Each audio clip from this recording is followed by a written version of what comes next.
ഞങ്ങളുടെ ഒരു ബലമായിട്ടുള്ള സംശയം ഇത് പിണറായിൻ്റെ ഒരു ജീവൻ രക്ഷാ മാർഗമായിട്ട് ഇ ഡി വന്നതാണോ എന്നാണ് സംശയം.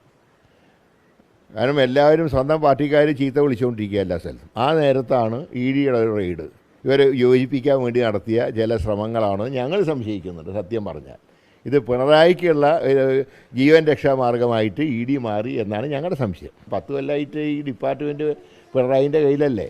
അദ്ദേഹത്തിൻ്റെ ആശ്രയന്മാരിപ്പോഴും ഉണ്ടാവും. അവരിതിനെയൊക്കെ കോലി വയ്ക്കാൻ നോക്കും. ഇല്ല, പോലീസിനോട് ആത്മസംയമനം പാലിക്കണമെന്നാണ് ആഭ്യന്തരമന്ത്രി ആവശ്യപ്പെട്ടത്.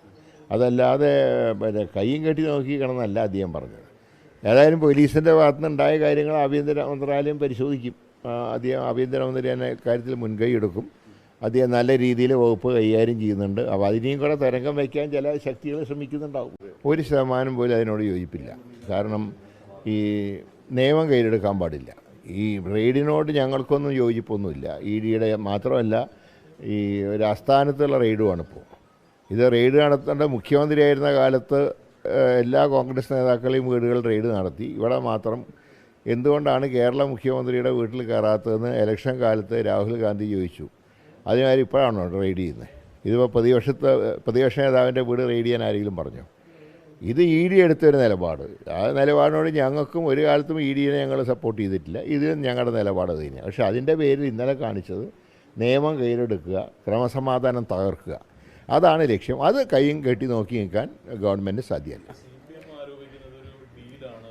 ഞങ്ങൾക്ക് അങ്ങനെ ജനങ്ങൾ അമ്പെ പരാജയപ്പെടുത്തിയ ഒരാളുടെ അയാളെ തകർക്കാൻ ഒരു ഡീലും ഞങ്ങൾക്ക് ആവശ്യമില്ല. ഞങ്ങളുടെ ഒരു ബലമായിട്ടുള്ള സംശയം ഇത് പിണറായിൻ്റെ ഒരു ജീവൻ രക്ഷാ മാർഗമായിട്ട് ഇ ഡി വന്നതാണോ എന്നാണ് സംശയം. കാരണം എല്ലാവരും സ്വന്തം പാർട്ടിക്കാർ ചീത്ത വിളിച്ചുകൊണ്ടിരിക്കുക എല്ലാ സ്ഥലത്തും. ആ നേരത്താണ് ഇ ഡിയുടെ ഒരു റെയ്ഡ് ഇവരെ യോജിപ്പിക്കാൻ വേണ്ടി നടത്തിയ ചില ശ്രമങ്ങളാണ് ഞങ്ങൾ സംശയിക്കുന്നുണ്ട്. സത്യം പറഞ്ഞാൽ ഇത് പിണറായിക്കുള്ള ജീവൻ രക്ഷാ മാർഗമായിട്ട് ഇ ഡി മാറി എന്നാണ് ഞങ്ങളുടെ സംശയം.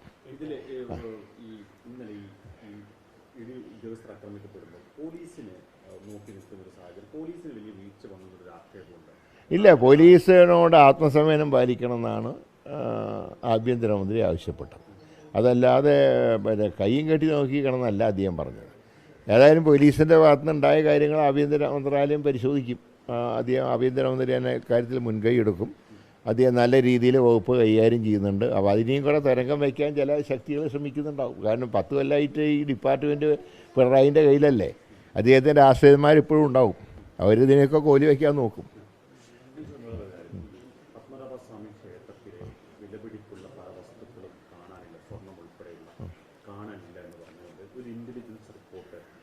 ഞാൻ മനസ്സിലാക്കി. ഞാൻ ഇന്നലെ ഹോം മിനിസ്റ്ററായിട്ട് സംസാരിച്ചു. അദ്ദേഹം നിലവിൽ കമ്മിറ്റി ഉണ്ട് അവിടെ.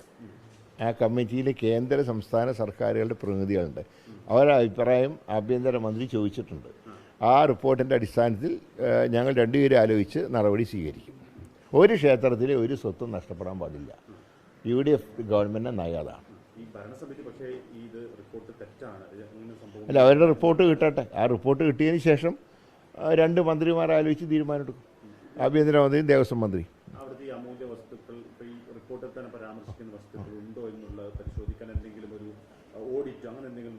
അത് ആലോചിക്കട്ടെ. കാരണം ക്ഷേത്രം ഒരു ഏറ്റവും പുരാതന ക്ഷേത്രമാണ്. കോടികളുടെ സ്വത്ത് അവിടെയുണ്ട്. ഇതൊക്കെ കൈകാര്യം ചെയ്യുന്ന സംവിധാനം കൂടെ നമുക്ക് നോക്കണം. കാരണം ഇത് സ്വത്ത് നഷ്ടപ്പെട്ടു എന്നുണ്ടെങ്കിൽ അതിൻ്റെ അകത്ത് ഇനിയാണല്ലോ. പണ്ട് ചൊല്ലുവാൻ കള്ളം കപ്പൽ ഉണ്ടോ എന്നുള്ളത് പരിശോധിക്കും. ആ ദേവൻ്റെ സ്വത്ത് ആർക്കും തൊടാൻ പാടില്ല. ഒരു സംശയം കാര്യത്തില്ല. തീർച്ചയായിട്ടും ഉണ്ട്.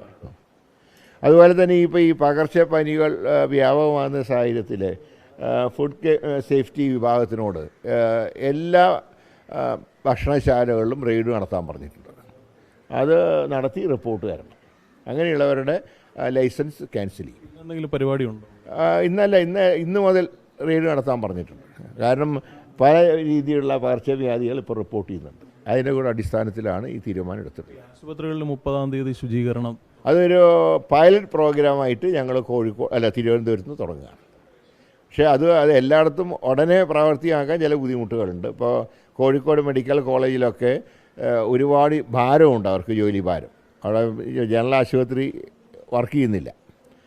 മറ്റ് ഞങ്ങളുടെ കാലത്ത് ആരംഭിച്ച് LDF പൂട്ടാത്തേല മെഡിക്കൽ കോളേജ് ഉണ്ടല്ലോ, അത് ഏതാണ്ട് പൂട്ടിയനൊക്കുമേ എന്നുള്ളതാണ് പ്രവർത്തനം. അവരും പോകുന്നത് കോഴിക്കോടാണ്. അപ്പോൾ കോഴിക്കോടിൻ്റെ ഒന്നും കൂടെ ശ്രദ്ധിച്ചിട്ട് വേണം ചെയ്യാൻ.